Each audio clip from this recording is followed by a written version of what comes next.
Terus juga mempelajari lagi, kok Islam? Oh, ternyata Islam mengklaim bahwa agama Islam itu adalah agama rahmatan lil alamin.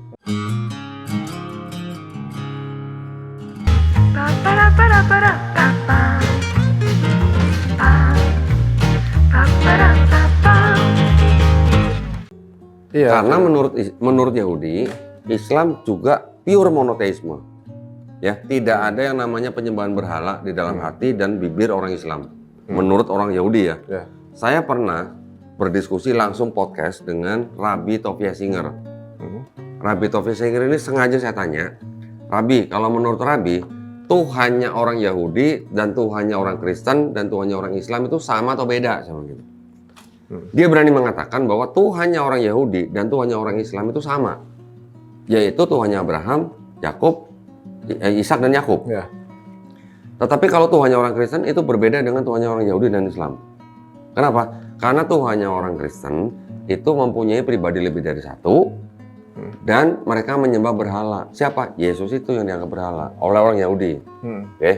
Karena Yesus itu dianggap sebagai Tuhan, makanya disebut mereka Avodazara, penyembah asing gitu. Itu sebabnya kalau lagi ada upacara kekristenan di di Israel tuh diludahin atau juga mungkin diusir, nggak boleh pakai baju yang ada logo salib gitu. Betul. Kan? Nah, satu lagi, orang Yahudi itu ada hukumnya begini. Kalau seorang Yahudi pergi ke suatu tempat, di tempat itu tidak ada sinagog, ya rumah ibadah mereka, mereka boleh beribadah di masjid. Di masjid ya. Ya, boleh masuk ke dalam masjid, boleh beribadah di dalam masjid. Kenapa? Karena mereka menganggap masjid adalah tempat menyembah Tuhan yang esa. Tetapi mereka dilarang masuk ke dalam gereja. Kenapa? Karena di dalam gereja adalah tempat penyembahan berhala Yesus itu. Gitu. Itu Rabbi Tovia Singer yang ngomong sendiri. Makanya agak unik bahwa sebenarnya permasalahan dengan Yahudi berarti permasalahan dengan Yahudi dengan Nasrani itu adalah permasalahan karena Yahudi menganggap Nasrani pagan gitu kan. Iya. Akidah lah gitu ya. Tapi kalau Yahudi dengan Islam adalah memang sama-sama merasa Tuhannya di Tuhan yang sama, cuma merasa mana yang lebih spesial kan gitu. Iya. Iya. Klaim-klaiman kan. Iya. Ini gua yang punya, ini gua yang punya kan gitu. Betul. Soalnya kalau kita mandang dari sisi yang fair ya. Betul. Gitu. Cuma memang ya jadi pertanyaan kenapa Nasrani di sini memihak kepada Yahudi? Ya mereka mau disebut sebagai bagian dari Israel. Karena mereka menggunakan setengahnya adalah kitabnya orang Yahudi, makanya mereka menganggap diri mereka adalah Israel secara rohani. Oh, padahal di situ yang mati-matian untuk menjaga tempat kelahirannya Nabi Isa atau Yesus itu orang Islam padahal. Iya, iya. Yang ngancurin Yahudi padahal. Iya. Nah, Yahudi dengan Islam, memang Yahudi tidak menerima Nabi Muhammad SAW. Karena apa? Karena dianggapnya bahwa Nabi Muhammad SAW itu bukan keturunan dari bangsa Israel. Ya, cabangan Ishak Ismail itu ya. Itu yang paling utama ya. Tetapi secara akidah, mereka mempunyai rasa hormat yang tinggi terhadap Islam karena Islam disebut sebagai agama yang pure monoteistik. Gitu. Ya. Dan ciri-cirinya agama yang pure monoteistik itu punya kiblat, punya semacam tempat yang ritual suci untuk beribadah gitu. Mereka juga punya kiblat ke Bait Suci. Nah, karena Bait Suci sudah hancur, yang ada cuma tinggal tembok ratapan itu. Islam punya kiblat Ka'bah. Gitu. Dulunya kiblatnya adalah ke Baitul Maqdis. Dulunya kiblatnya sama tempatnya berarti. Sama, gitu. Cuman akhirnya kan dipindah ke Ka'bah. Nabi pengen supaya kita tuh dibedakan gitulah dengan Yahudi. Nah, bedanya apa? Kenapa dulu pada waktu saya pencarian, pada saya waktu masih Kristen, begitu saya tahu konsepnya sudah berbeda seperti itu, akhirnya kan saya harus balik dulu nih ke induknya dia nih, ke induknya Kristen. Induknya Kristen kan di sini. Pada waktu saya belajar di sini, agama ini adalah agama yang sangat eksklusif, tadi Mas Untung bilang ya, eksklusif gitu kan. Jadi kalau bukan Yahudi, ya dianggapnya bukan, istilahnya disebutnya mereka Goyim. Goyim itu bangsa-bangsa. Atau mereka sebut di luar Yahudi sebagai Bene Noah, keturunan Nabi Nuh gitu lah. Ada hukum tertentu khusus yang untuk memang Bene Noah. Tetapi agama Yahudi ini atau Yudaisme ini adalah agama eksklusif. Ben itu bin nih. Bene, bin. Bin. Ya, Ben Nuh sebenarnya. Ben, bin, Bene sama gitu ya. Nah, di dalam Yahudi mereka boleh nggak terima orang yang mau masuk agama mereka? Boleh, boleh. Tetapi secara darah mereka tetap dibedakan. Jadi tadi saya bilang, kalau orang untuk diakui sebagai orang Yahudi, dia bisa dilihat dari darah ibunya sebagai orang Yahudi.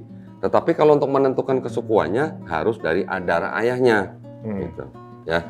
Jadi kalau kita lihat, pada waktu saya mencari, akhirnya saya melihat gini. Oh, kalau di Yahudi itu eksklusif. Dan mereka menganggap mereka sebagai bangsa pilihan Tuhan gitu. Ya. Iya kan? Di Kristen sudah jelas begitu. Giliran saya melihat agama yang lain, oh ini ada agama tapi kok pakai kasta gitu. Ada yang kasta. Oke. Ada agama lagi yang hanya mengajarkan istilahnya seperti filosofi aja gitu. Tidak menonjolkan ciri-ciri atau karakteristik Tuhannya gitu. Cuman filosofi gitu. Dan saya juga melihatnya begini. Agama ini Yudaisme dari kata Yahudi atau Yehuda itu adalah nama keempat daripada Nabi Yakub. Ya, Yahudi, Yehuda itu adalah nama daripada anak keempat Nabi Yakub. Kristen, Kristus adalah gelar daripada Yesus. Nanti ada lagi agama Hindu. Hindu adalah nama tempat di mana agama Hindu berasal. Buddha itu adalah gelar daripada Siddhartha Gautama yang sudah mendapat pencerahan. Jadi ini ada nama orang, ini ada gelar orang, ada nama tempat, ada gelar orang lagi. Islam bagaimana Islam? Waktu saya lihat Islam, kok bukan nama tempat, bukan nama orang, bukan gelar orang, tapi kata kerja atau kata perintah. Berserah diri. Berserah diri, patuh, taat, tunduk, selamat, damai. Damai, persistence, integrity. Kok agama kok loving. Nama agamanya kok artinya suruh berserah diri gitu. Kira-kira ini agama buatan manusia atau agama yang memang benar-benar diturunkan sama menciptakan manusia? Pertanyaan awal saya gitu kan. Terus juga mempelajari lagi kok Islam. Oh ternyata Islam mengklaim bahwa agama Islam itu adalah agama rahmatan lil alamin. Rahmatan lil alamin artinya agama untuk semua manusia. Agama yang tidak mengenal ras, tidak mengenal etnis, tidak mengenal diskriminasi. Saya perhatikan orang kalau masuk masjid, yang datang duluan dia akan menempati saf paling depan.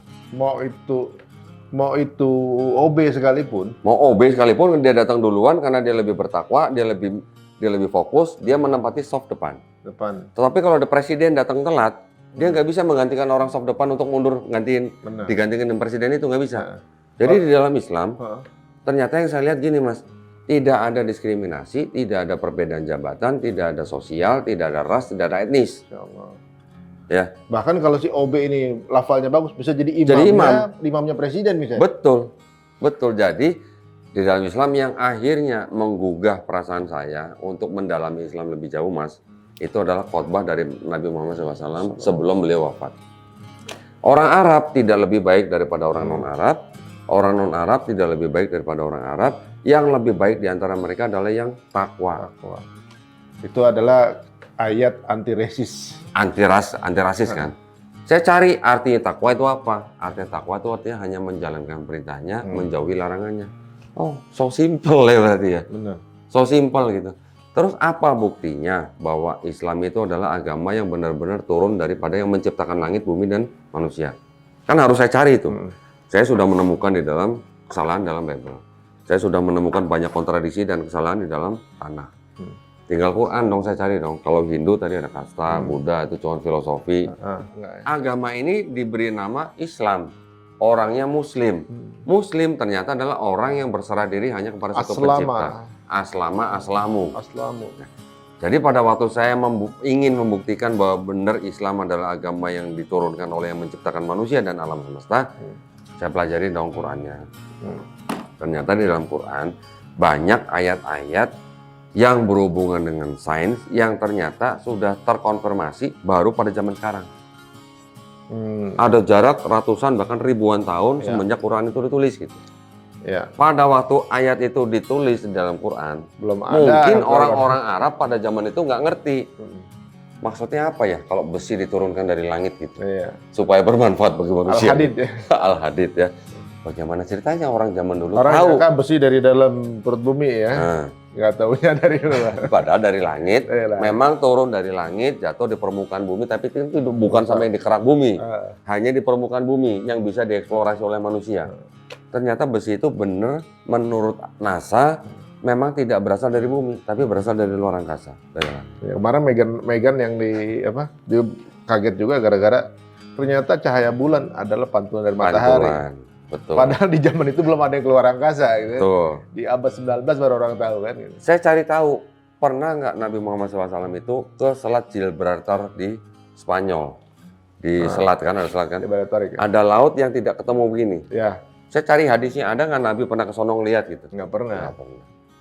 Saya cari lagi hadisnya, Nabi pernah nggak punya kesempatan bisa naik gunung yang paling tinggi sampai dia sesak napas, nggak bisa napas? Belum pernah. Nggak ada ya? Tapi beliau ngungkapin kalau kita di tempat lebih tinggi sesak napas kita. Sesak napas seperti orang mendaki langit gitu. Kapan orang tahu bahwa kalau kita makin ke atas oksigen makin tipis? Ternyata baru dapat ke-17, Mas.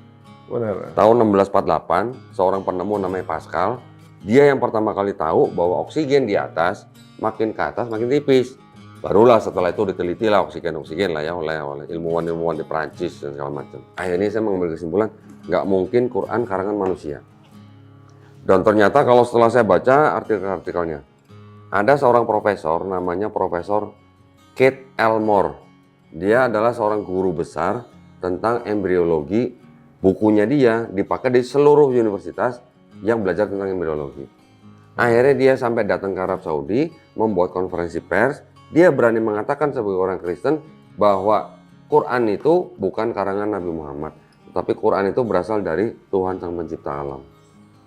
Seorang profesor doktor embriologi ngomong begitu, walaupun dia nggak masuk Islam ya. Dia bukan Muslim. Nggak masuk Islam karena apa? Karena dia dari kecil diajarin Tuhannya sama, begitu. Dia seorang Kristen Presbyterian, sudah diajarin begitu. Ya itu nggak masalah. Tetapi banyak juga profesor-profesor lain yang masuk Islam karena ayat-ayat dalam Quran. Saya juga lihat bukan channel Muslim, namanya There is No Class, ngebahas mengenai sains. Kemudian dia menemukan semua dari sains itu ada dari Quran. Dalam Quran. Betul. Ini yang menulis buku ini pasti adalah yang membuat bumi ini katanya. Betul. Jadi kalau kita baca Quran, kita sebagai orang yang tidak pernah baca Quran, kalau kita baca Quran, kita akhirnya mengetahui gini, yang menulis Quran ini adalah yang menciptakan manusia, bumi dan langit. Karena apa yang diceritakan di dalam Quran menceritakan tentang asal-usul manusia.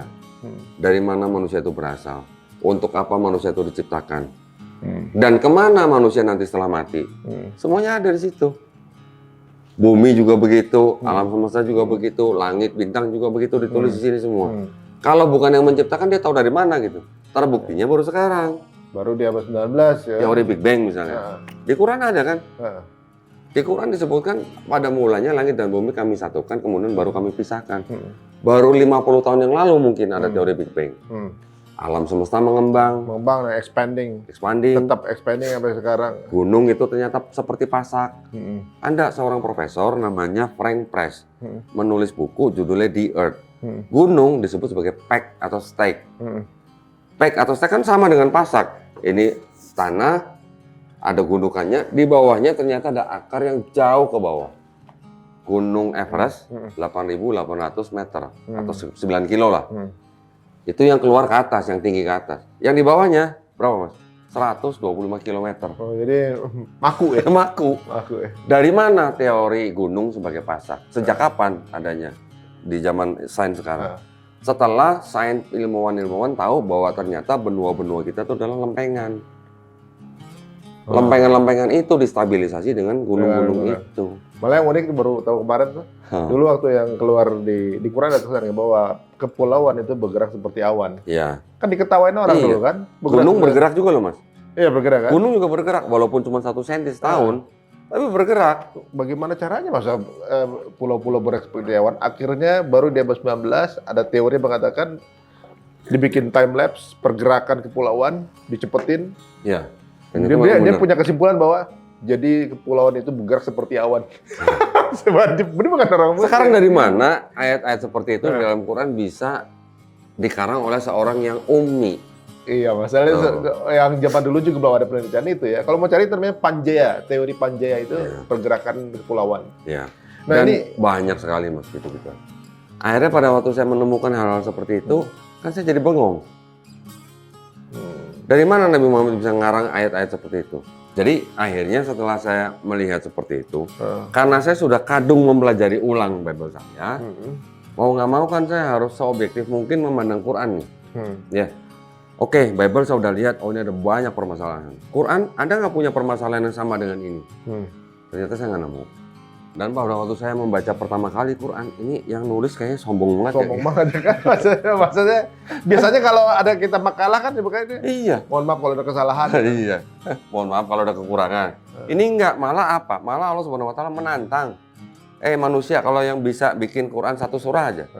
Kalau nggak bisa sendiri, bawa temennya, bawa jin sekalian malah.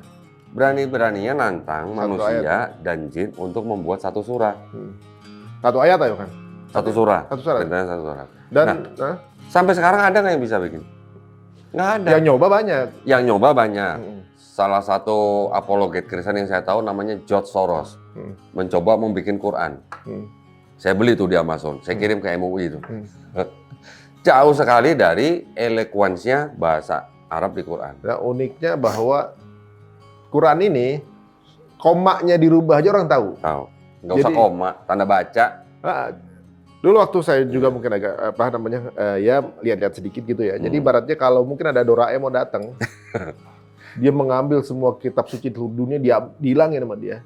Yang ada dalam waktu nggak nyampe sejam, Quran. Karena anak sampai kecil-kecil hafal gitu. Betul. Nah, jadi gini, saya juga mau menyampaikan gini.